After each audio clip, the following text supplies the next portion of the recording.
And in our crime roundup, there was blood on the back seat, blood on a newly discovered toll ticket, and still no reported leads in the death of prosecutor Jonathan Luna, a case we've been following for a while. We're joined by Brett Lovelace, police reporter for the Intelligencer Journal in Lancaster, and once again, former homicide detective Patrick Brosnan.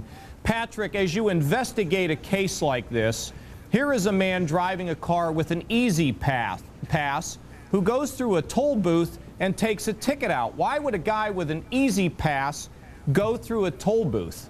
Only two possible explanations, John. Either he was trying to remain anonymous and not show where he was traveling that night, which speaks to the very puzzling aspects of this case. It's a confounding case. Or else there was another individual in the vehicle who was not aware of the existence of the Easy Pass. Patrick, since there was blood on this toll ticket, what do you read into that? And what should they do with this? And what are they doing with that ticket right now? Well, the first thing they should do, and are doing from what I understand, is analyzing it for DNA as the second person, and it's been identified as belonging to a second individual who was in the car with the blood at that time. They've tied that together.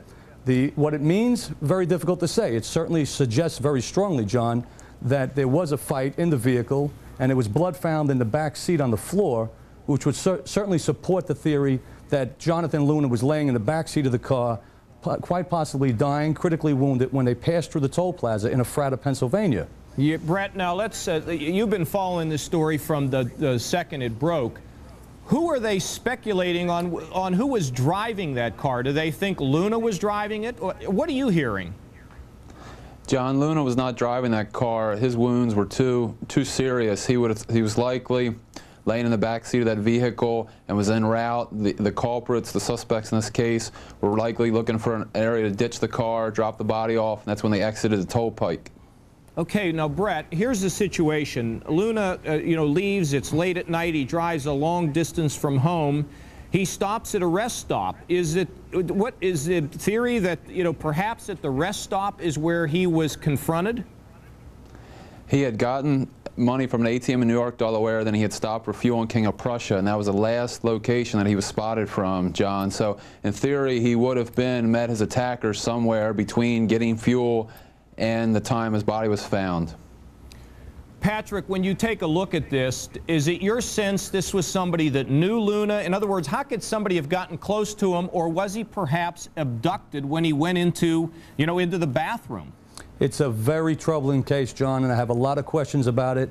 I personally find it to be quite suspicious. It doesn't square out, and it needs... Suspicious in what way? Well, very simple, to this extent. John Luna seems like, from the history of his background, he's not a careless guy. He was born and raised in the Mott Haven section of the South Bronx. He's highly intelligent. Why, in God's name, would he leave the federal courthouse in Baltimore, downtown Baltimore, at 11:45 on midnight, prior to a heavy case the next morning with Poindexter and Smith, travel a great distance, wait a second, without calling the FBI or calling a colleague or calling local police? They work hand in hand, the U.S. Attorney with the FBI. How will they go through his entire history? Look at his cell phone, look at his computer. I mean, how will they do this? Three things. His cell phone records have to be subjected to excruciating examination, both incoming and outgoing, as well as the landline in his office and the landline in his home, going back at least 6 months of archive records. In addition, all ATM movement, all bank movement, all Easy Pass movement has to be subjected to extremely close analysis.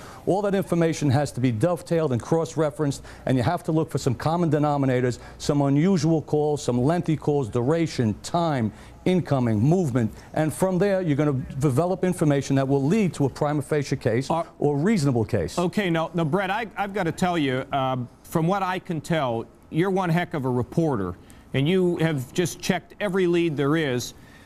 Brett, if in fact he had been abducted and somebody else was driving the car and he was in the back seat, how did the killers get away from the scene of where they dumped his body? How'd they get out of there?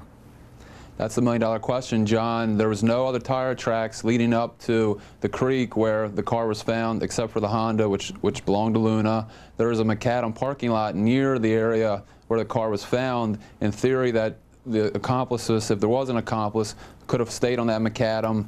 Someone could have ran and got in the car and then fled, but neighbors have not spotted any vehicles fleeing that area. I had an interview with the police chief who was patrolling right before, just a few hours before the body was found.